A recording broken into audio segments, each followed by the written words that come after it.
Hey guys, welcome back to another tutorial. Today we're going to take you through how to bounce out of your clean. So this was something that was really well requested on the Instagram stories, so we're happy to bring you this video.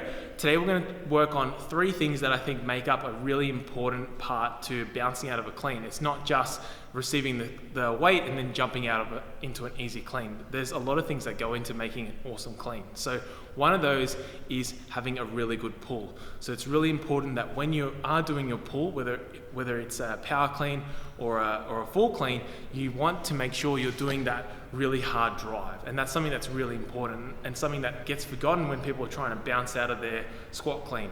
So what I recommend is you put as much drive and as much emphasis on that pull and that drive phase. So once the bar passes your knee, you've maintained your position and you drive the bar really well. That's going to contribute so much to your clean without you even realizing it. Because if you do cut the pull short, it's going to make it really hard to sneak under that weight in an upright position.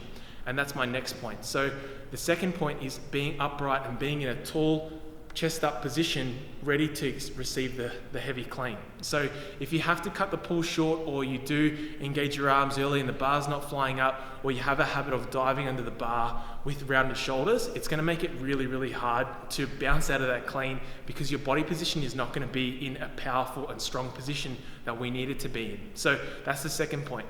The third point is obviously using that stretch reflex and timing that weight really well. So you want to receive the bar on your shoulders in that tall position like we spoke about in point 2, and then using that stretch reflex in the bottom of the squat, whatever the limit of your squat depth is, while staying tight and maintaining good body position is, and then bouncing out of it and driving. Now this sounds really simple, and I'm trying to break it down into those 3 points for you so you can see that a lot goes into making a really good clean. When you do bounce out of that squat for the clean, it's not as simple as just, catching the weight and then driving up with it. You want to make sure you're in a tight position.